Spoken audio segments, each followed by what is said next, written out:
Hello guys, आज का हमारा टॉपिक है धातु प्रकरण। आज हम पूरी धातु वर्ग को देखेंगे। पूरा धातु वर्ग जितना हमारे सिलेबस में है हम सारा आज कवर करेंगे, ठीक है। और जो बेसिक चीज़ें हैं उस पर ज़्यादा फोकस करेंगे। बाकी जो वर्ड्स हैं जो हमारे सिलेबस में दिए हुए हैं वो तो आप खुद से भी बना सकते हो, बस आपको थोड़ी सी ट्रिक्स चाहिए, तो वो ट्रिक्स मैं आपको प्रोवाइड करूँगी आज।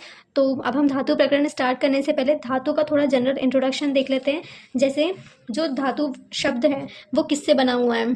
भुवादियो धातुवः शब्द जो है ये एक क्रियावाचक है। इसमें भू आदि धातु है, मतलब कि भवादि गण, अदादि गण, तुदादि गण, रुधादि गण, ऐसे पूरे 10 गण हैं और ये धातु संज्ञक होते हैं। तो धातु का मतलब होता है कि ये भूआदियो धातु, जैसे उसके पास में 10 गण होते हैं जिसमें हम पूरे उन 10 गण में बहुत सारे शब्द हैं जिनसे धातुएं निकलेगी और उन धातुओं से हमें लकार में उसको बनाना है, ठीक है। और जो धातुएं होती है हमारे पास सिलेबस में 3 धातुएं दी हुई है, परस्मैपदी, आत्मनेपदी और उभयपदी। जो परस्मैपदी धातुएं होती है वो दूसरों को बुलाने या दूसरों के लिए प्रयोग में आने वाले जो शब्द होते हैं उनमें परस्मैपदी धातुएं लगती है। फिर आती है आत्मनेपदी। आत्मनेपदी आत्मा का मतलब ही है खुद से, जो अपने लिए यूज होता है उसे आत्मनेपदी कहते हैं। एक होता है उभयपदी जिसमें आत्मनेपदी और परस्मैपदी दोनों प्रकार की धातुएं इन्वॉल्व होती है, उसे उभयपदी कहते हैं, ठीक है। तो परस्मैपदी धातुओं के भी हमको 10 गण पढ़ना है, जिसमें ती तह अंति जैसे शब्द आते हैं उन्हें हम परस्मैपदी कहते हैं। फिर आत्मनेपदी धातुएं, ये भी इसके 10 गण होते हैं। इसमें ते, एते, अंते आदि शब्द आते हैं जिन्हें हम आत्मनेपदी में रखते हैं। और उभयपदी जिसमें परस्मैपदी और आत्मनेपदी दोनों ही चलते हैं, ठीक है, वो होती है उभयपदी। फिर प्रत्यय पढ़ने से पहले ये बहुत इंपॉर्टेंट है, क्या है ये तिड़ प्रत्यय, ठीक है। अभी हमने प्रत्यय का सेशन लिया नहीं है, पर जब हम वहाँ लेंगे तो कोशिश करेंगे इसको वहाँ पे भी लेने का। पर अभी हम धातु वर्ग पढ़ रहे हैं तो हमें ये तिड़ प्रत्यय पढ़ लेते हैं क्योंकि हमें पता होना चाहिए, ठीक है। तो तिड़ प्रत्यय जो होते हैं इसको तिदंत प्रत्यय भी बोलते हैं। इसके 18 जो है वो प्रत्यय होते हैं, ठीक है। 9 जो होते हैं परस्मैपदी होते हैं और 9 जो होते हैं वो आत्मनेपदी होते हैं। तो 9 परस्मैपदी है, तिप, तस, झी, सिप, झस, थ, मीप, वस, मस। ये जो 9 हैं ये परस्मैपदी धातुएं हैं और आत्मनेपदी के हैं त, अताम, झ, झास, अथाम, ध्व, इड, वही, महिड। ये जो 9 हैं ये आत्मनेपदी होते हैं, ठीक है। तो ये तिड़ प्रत्यय के 18 प्रत्यय जो होते हैं, 9 परस्मैपदी और 9 आत्मनेपदी, ये आपको याद करना है। उसके बाद में अभी हम लकार देख लेते हैं। तो लकार जो होते हैं वो 10 प्रकार के होते हैं, ठीक है। और लकार 10 हैं तो काल भी 10 प्रकार के होंगे, लेकिन हमारे सिलेबस में सिर्फ 5 ही लकार है तो हमें 5 ही कालों को पढ़ना है, ठीक है। उसमें से है लट लकार। लट लकार को वर्तमान काल कहते हैं। आपको वहाँ पे वर्तमान काल लिखने नहीं आएगा, आपको आएगा लट लकार का उत्तम पुरुष लिखो तृतीय वचन में या एक वचन में, ऐसे क्वेश्चन आएंगे। आपको सिर्फ याद रखना है कि लट लकार मतलब कि वर्तमान काल होता है, लंग लकार मतलब भूतकाल होता है, लिट लकार मतलब भविष्यकाल, लोट लकार मतलब आज्ञार्थ काल और लिड लकार मतलब विधिलिंग लकार होता है, ठीक है। तो ये 5 हमारे सिलेबस में है, बाकी ये 5 एक्स्ट्रा है, इसके नाम याद नहीं भी रहेंगे तो चलता है, ठीक है। लेकिन ये 5 के नाम आपको याद होने चाहिए क्योंकि हमें ये 5 लकार सारी धातुओं में लिखना है, क्योंकि जब हम नोटबुक बनाएंगे तो हम सारे लिखेंगे। बाकी एग्जाम में तो कुछ भी आ सकता है, एग्जाम में सिर्फ एक ही लाइन पूछी जाती है, तो अब वो कौन सी लाइन होगी किस लकार की ये हम नहीं बता सकते हैं ना, तो आपको पूरे लकार याद करने होंगे, ठीक है। अब ये 10 लकार हैं, 10 काल हैं, तो 10 गण भी हैं और उन 10 गणों के बारे में अभी हम डिटेल में देखेंगे, ठीक है, परस्मैपदी और आत्मनेपदी। तो ये जो 10 गण है उसमें से पहला है भवादि गण, फिर अदादि गण, फिर है जुहोत्यादि गण, फिर दिवादि गण, फिर है स्वादि गण और फिर है तुदादि गण। तुदादि गण के बाद में है रुधादि गण, तनादि गण, क्रयादि गण और लास्ट है हमारे पास में चुरादि गण। तो ये 10 गण के नाम भी आपको याद होने चाहिए। उसके बाद में ये जो 10 गण हैं इसमें से हम देखते हैं कि हमारे सिलेबस में कौन सी धातुएं इसमें दी गई है, ठीक है। तो हम कंपेयर करके पढ़ेंगे ताकि जो परस्मैपदी धातुएं हैं और आत्मनेपदी जिस गण में सेम है तो वो आपको पता होना चाहिए कि वो दोनों में आएगी। और कुछ धातुएं जो है वो अलग भी है कि जो सिर्फ परस्मैपद में है और आत्मनेपद में नहीं, जो आत्मनेपद में है वो परस्मैपद में नहीं है, ठीक है। तो ये हम रिलेट करके पढ़ेंगे। तो पहला गण है हमारे पास में भवादि गण, ठीक है। तो भवादि गण में परस्मैपदी जो धातु है उसमें है भू सत्तायाम। तो भू सत्तायाम में भव धातु है, भव का अर्थ होता है होना। फिर है छीछ है, इसकी धातु है छिप, इसका मतलब होता है फेंकना। फिर है गल गतो, इसमें गम गच्छ धातु है। गच्छ धातु का मतलब गच्छ मतलब कि जाना, जैसे कि सेंटेंस पढ़ा ना गच्छति, तो गच्छति मतलब जाना, गच्छामि मतलब आना, तो जाना आना जो है ये इसका अर्थ होता है। फिर है पाप आने। पाप आने में पिप धातु है, पिप का मतलब होता है पीना। फिर है जीव धातु, तो जीव धातु में जीना। पच्छ मतलब कि पश्य मतलब आंखों से देखना, तो देखना होगा। तज्य मतलब कि त्यागना, तो तज्य धातु को छोड़ना अर्थ होगा इसका।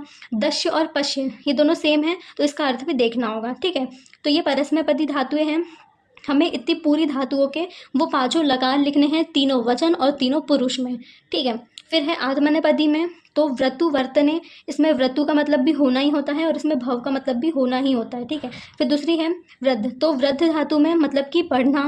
लब, लब मतलब पाना। फिर है सेव मतलब कि सेवा करना। फिर है रुच, रुच मतलब कि इच्छा होना या फिर अच्छा लगना, ये होती है धातुएं, ठीक है। तो ये भवादि गण की परस्मैपदी धातु है और ये आत्मनेपदी है, दोनों बिल्कुल डिफरेंस है, कोई भी सेम नहीं है, ठीक है, पूरी धातुएं डिफरेंट है। उसके बाद में है अदादिगण।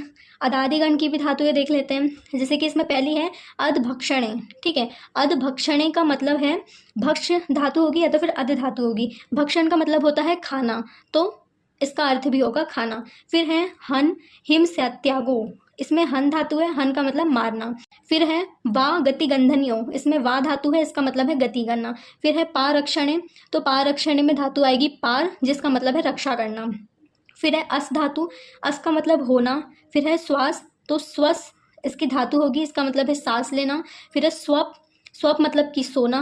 भ्रू, भ्रू का मतलब होता है बोलना। तो ये धातु जो है ये अदादिगण की परस्मैपदी धातु है। फिर आत्मनेपदी में दो ही हैं, पहली है शीर्ण स्वप्ने, इसमें शीर्ण धातु है जो कि इसका अर्थ होता है शयन करना। फिर है दूसरी भ्रू, भ्रू मतलब बोलना या कहना। तो ये जो भ्रू धातु है ये अदादिगण में परस्मैपदी भी है और आत्मनेपदी भी है, ठीक है। तो याद रखना कि ये सेम है। उसके बाद में है जुहोत्यादिगण, तो जुहोत्यादिगण तीसरा गण है हमारे पास में, इसकी धातु देख लेते हैं। धा धारण पोषणियों, तो धा धारण पोषणियों में दध या फिर धा धातु होती है, इसका अर्थ होता है धारण करना या पोषण करना, ठीक है। फिर है प पलन पूर्णयों, इसमें प धातु है, इसका अर्थ होता है पालना। फिर है हा त्यागे, हा त्यागे का मतलब होता है त्यज, त्याग देना मतलब कि त्यज्य करना, तो इसका अर्थ है छोड़ना। फिर है दा दान्य। फिर दद, इसकी धातु है दद मतलब कि देना, ठीक है। फिर यहाँ पे आत्मनेपदी में दो है, धा धारण पोषणियों, इसकी धातु है धा और इसका अर्थ होता है धारण और पोषण करना। फिर दूसरी है दा दश्य, दा का मतलब होता है देना। तो ये दोनों ही जो है ये परस्मैपदी है, ये बीच की दो हट गई है, ऊपर नीचे की दोनों ही आत्मनेपदी में आ गई है, तो दोनों सेम होती है, ठीक है। उसके बाद में आते हैं दिवादिगण में, तो दिवादिगण की धातुएं हैं। फिर इसकी पहली धातु है दिवो क्रीडादो, इसमें धातु है दिव, दिव का मतलब होता है खेलना। फिर है त्रिषि उद्वेगे, इसकी है त्रश्य धातु जिसका मतलब होता है डरना। फिर है पुष्य पुष्टों, इसमें पुष्य धातु है जिसका अर्थ होता है बढ़ना। फिर है कुप, कुप धातु मतलब क्रोध। फिर है नश, नश का मतलब होता है नष्ट होना। फिर है तुष, तुष का अर्थ होना है तुष्ट होना। फिर है स्नेह, स्नेह का अर्थ होता है स्नेह करना। फिर है ज मतलब कि जीर्य, इसकी धातु है जिसका अर्थ होता है वृद्ध होना, ठीक है। फिर इधर पे आते हैं आत्मनेपदी में, तो यहाँ पे सारी ही चेंज है, बिल्कुल मिक्स नहीं होगी दिवादिगण में, ठीक है, परस्मैपदी से। तो पहली है इसमें जनी प्रादुर्भाव, जनी प्रादुर्भाव में है जनी धातु और इसका अर्थ होता है पैदा करना।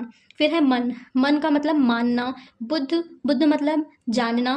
फिर है पद, पद गतो भी बोल सकते हैं या फिर सिर्फ पद धातु है, इसका अर्थ होता है जाना। फिर है विद, विद में विद धातु है जिसका अर्थ होता है होना। फिर आते हम स्वादिगण में, तो जो स्वादिगण है इसकी सिर्फ तीन ही धातु है। पहली है ची चैने, इसमें ची धातु है, इसका अर्थ होता है चुनना। फिर है शक, शक का अर्थ होता है शकना। फिर है शु, शरण इसकी धातु है, इसका अर्थ होता है सुनना।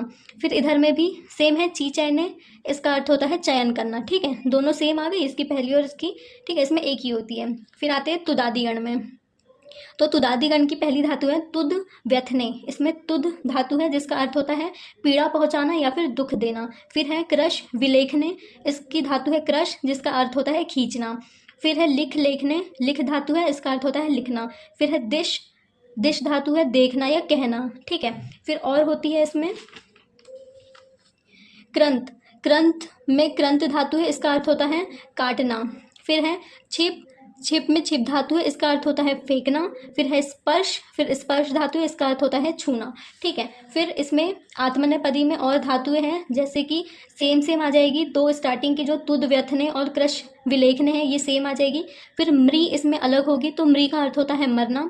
फिर है विद लाभे, इसका अर्थ होता है प्राप्त करना। फिर है मुच मतलब कि छोड़ना। और फिर लास्ट है यहाँ पे सिंच, सिंच में शिट धातु है या शरण्य धातु है, तो इसका अर्थ होता है सींचन करना, ठीक है, सींचना।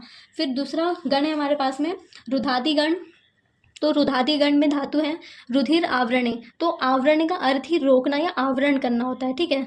तो रुधिर है तो रुद्र धातु है और इसका अर्थ होता है रोकना या आवरण करना। फिर है भिदिर विदारणे, तो इसका अर्थ होता है तोड़ना और इसकी धातु होती है भिन्न।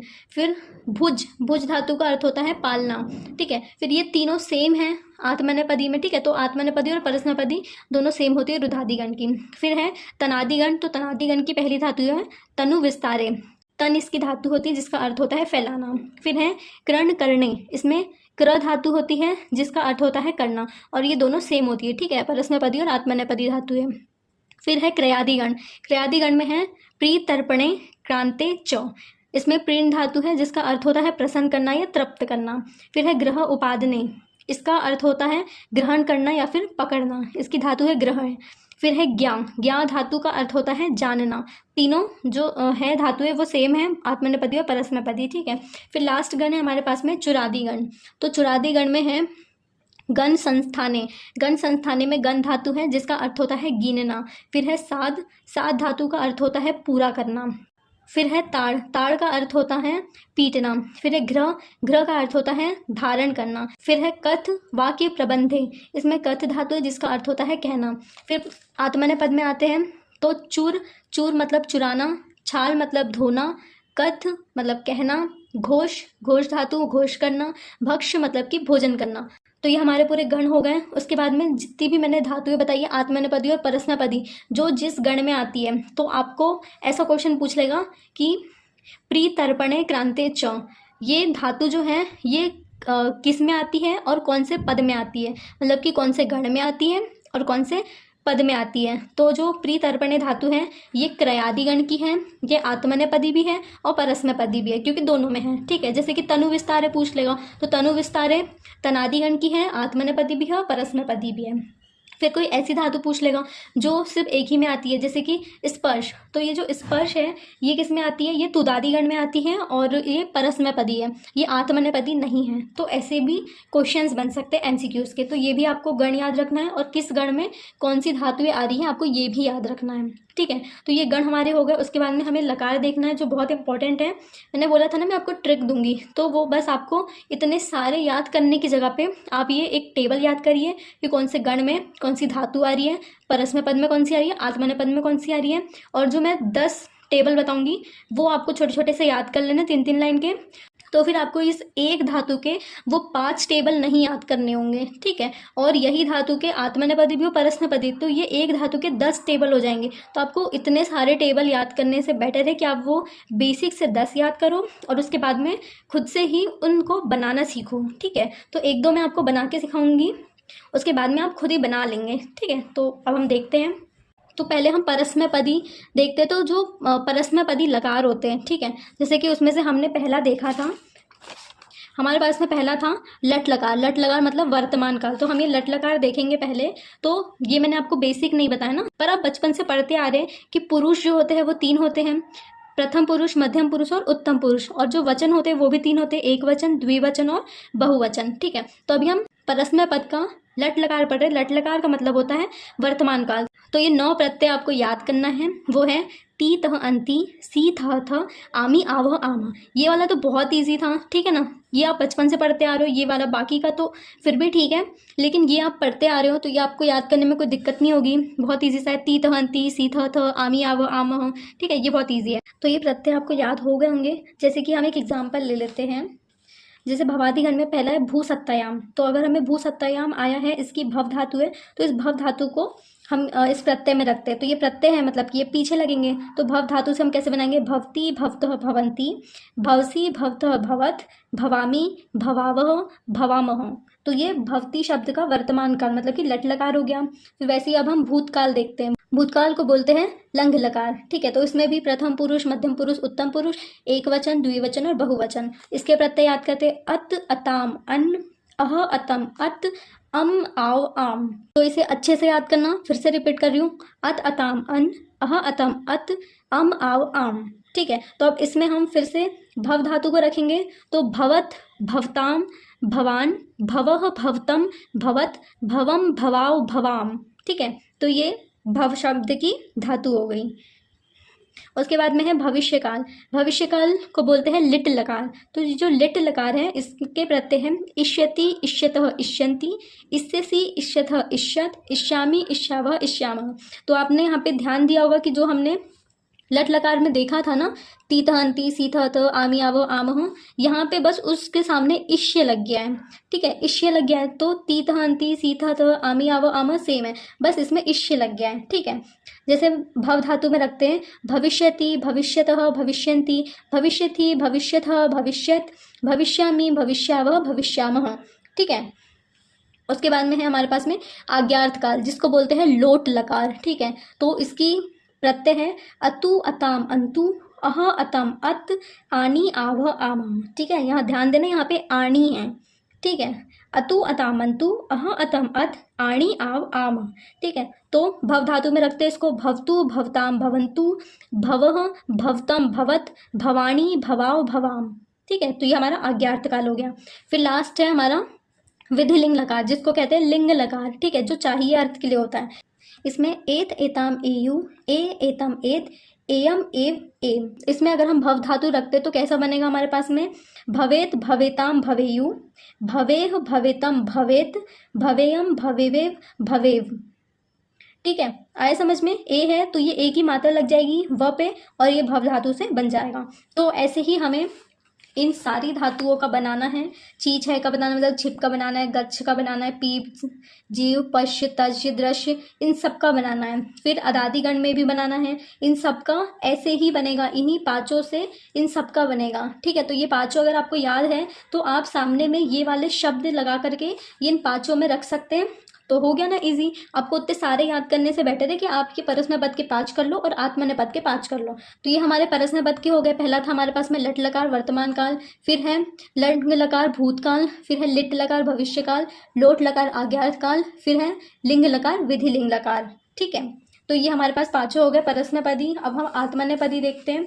तो अब हम परस्मै पद के जैसे आत्मनेय पद के जो प्रत्यय है वो देख लेते हैं। इसमें भी वही है वर्तमान काल, भूतकाल, भविष्य काल, आज्ञार्थ काल और विधि लिंग लकार। ठीक है, तो वैसे ही हम देख लेते हैं इसके भी प्रत्यय अलग अलग हैं। जैसे हमने परस्मै पद के देखे थे वैसे आत्मनेय पद के देख लेते हैं और एक दो एग्जाम्पल को देख लेते हैं। ठीक है, तो इसमें पहला है लट लकार। लट लकार मतलब वर्तमान काल। ठीक है, तो इसमें प्रत्यय है ते, एते, अंते, से, एथे, अध्वे, ए, आवहे, आमहे। ठीक है, तो इसमें भी हम कोई धातु लगा देते हैं। जैसे कि आत्मनेय पद की पहली भवादिगण की धातु है व्रतु, वर्तने, इसमें व्रतु धातु होगी। तो व्रतु को अगर हम इसमें लगाए इस प्रत्यय में तो क्या होगा वर्तते, वर्तेथे, वर्तन्ते, वर्तेशे, वर्थेथे, वर्थध्वे, वर्तते, वर्तावहे, वर्तामहे।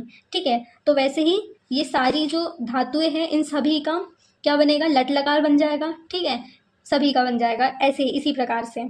उसके बाद हम देखते हैं लंघ लकार। लंघ लकार को बोलते हैं भूतकाल। तो भूतकाल के प्रत्यय है अत, एताम, अंत, अथा, अथाम, अध्व, ए, आवही, आमही। इसमें फिर से व्रतु की लगाते हैं हम तो क्या होगा जो भूतकाल होता है, सॉरी मैंने परस्मै पद में नहीं बताया ना, जो कि हमारे पास भूतकाल होता है सब में हमें ए लगाना होता है पहले में। ठीक है, जैसे अभी हम देख रहे हैं भूतकाल का व्रतु, तो व्रतु में क्या होगा अवर्तते। जैसे कि यहाँ पे अत लिखा है लेकिन ये भूतकाल है तो हमें सब में अ लगाना ही पड़ेगा। जैसे कि ये ए है, ए में यहाँ पे अ नहीं लगा लेकिन हमें लगाना पड़ेगा ए। ठीक है, क्योंकि ए भूतकाल है ना, पास्ट की बात हो रही है तो हमें सब में ए लगाना पड़ेगा, बाकी सब सही रहेगा। जैसे कि यहाँ पे मैं अगर बोलूँ बिना अ का तो वर्ततः, वर्तताम, वर्तंत, लेकिन ये है भूतकाल तो हमें सब में लगाना पड़ेगा अ। अवर्तत, अवर्तिताम, अवर्तत, अवर्थथा, अवर्थथाम, अवर्थधम, अवर्तते, अवर्तवावहि, अवर्तमामहि। ठीक है, सब में अ लग जाएगा। तो परस्मै पद में मैं भूल गई थी अ बताना, तो आप याद रखना कि उसके भी मतलब कि भूतकाल अगर आएगा तो उसके सभी वचन सभी पुरुष में अ पहले लगेगा, उसके बाद ये प्रत्यय लगेंगे। ठीक है, तो ये भूतकाल हो गया। इसमें वर्त की भी मैंने बता दी। अब आते हैं हम भविष्यकाल पे। तो भविष्यकाल को कहते हैं लट लकार। लट लकार के है हमारे पास में प्रत्यय स्थिते, स्थेयते, स्थन्ते, स्थिसे, स्थिते, स्थध्वे, इससे, इस्यावहे, इस्यामहे। तो ये जो भविष्यकाल है ये बिल्कुल वर्तमान काल जैसे इसमें श लग गया है। ठीक है, तो इसमें कैसा होगा भविष्यकाल है तो भविष्यकाल में वर्त की अगर बनाए तो बनेगा, इसमें व्रतु धातु के साथ में जोड़ के बनाए तो शब्द बनेगा हमारे पास में वर्तीयते, वर्तीयेते, वर्तीयन्ते, वर्तीयेसे, वर्तीयेथे, वर्तीयेध्वे, वर्तिष्ये, वर्तियावहे, वर्तियामहे। ठीक है, तो ये भविष्य काल का हो गया। फिर है लोट लकार आज्ञार्थ काल। आज्ञार्थ काल है तो इसमें भी तीन वचन, तीन वो है, इसके प्रत्यय है अताम, एताम, अंताम, अश्व, अथाम, अध्व, ए आवहे, आमहे। ठीक है, तो इसमें अगर हम व्रतु का बनाए तो बनेगा वर्तताम, वर्तेताम, वर्तनताम, वर्तस्व, वर्तथाम, वर्तध्वम, वर्ते, वर्तावहे, वर्तामहे। ठीक है, इसमें डबल ए की मात्रा है, याद रखना, तो बनेगा वर्तावहे, वर्तामहे। ठीक है, तो ये हमारा लोट लकार भी हो गया। फिर लास्ट हमारे पास में विधिलिंग लकार। विधिलिंग लकार के प्रत्यय हैं एत, एयाताम, एरण, एथा, एयाथाम, एध्वम, एवहि, एमहि। इसमें व्रतु धातु का प्रत्यय लगेगा वर्तत, वर्तयाताम, वर्तरण, वर्तथा, वर्तयाथाम, वर्तयध्वम, वर्तेय, वर्तवहि, वर्तमहि। ठीक है, तो ये विधिलिंग लकार हो गया। तो ये आपको पूरे पांचों याद हो गए होंगे आत्मनेपद के। ठीक है, पहला था हमारे पास में वर्तमान काल, फिर है भूतकाल, फिर भविष्यकाल, फिर लोट लकार और फिर विधिलिंग लकार। ठीक है, जो कि चाहिए अर्थ के लिए होता है। तो अगर आपने ये कर लिए हैं तो आपको और इन सब की प्रैक्टिस करने की ज़रूरत नहीं है, आप उसके ऊपर ही ये जो धातु है इसको पहले लगाए। बस याद रखना कि जो हमारे पास में भूतकाल आएगा लंघ लकार, उसमें आपको पहले अ लगाना है। अगर आपने अ नहीं लगाया और पीछे का सही लिखा है तो वो करेक्ट नहीं माना जाएगा। ठीक है, वो गलत हो जाएगा, तो आपको अ लगाना है। मोस्ट इंपॉर्टेंट है, जब आप धातु लगाओ भूतकाल की तो वो अ लगाना ही है, क्योंकि हम पास्ट की बात कर रहे हैं। ठीक है, तो ये मुझे लगता नहीं है आपको समझाने की ज़रूरत पड़ेगी, क्योंकि अगर हम ऐसा करने जाएंगे तो एक एक धातु के 10-10 बनेंगे, तो वो आप बहुत ईजी से याद हो जाएगा आपको सिर्फ धातु लगाना है। ठीक है, तो आप ये प्रत्यय याद कर लीजिए, परस्मैपदी 5 और आत्मनेपदी 5। ठीक है, तो आपका धातु वर्ग जो है वो कंप्लीट हो जाएगा। मैं आपको इसकी फ़ोटोज़ मेरे व्हाट्सएप चैनल ग्रुप में शेयर कर दूंगी, सारी धातुओं की, अगर आपको चाहिए होगी तो। ठीक है, मैं अपलोड कर दूंगी मेरे व्हाट्सएप ग्रुप में, आप चाहे तो वहाँ पे ऐड हो सकते हैं। और वहाँ पे मैं आपको सारे जो प्रत्यय मैंने यहाँ पे दिखाए नहीं है ना आपको, मैंने सिर्फ आपको जनरल बताया है, बाकी पूरी टेबल मैं आपको वहाँ पे शेयर कर दूंगी। So thank you for watching.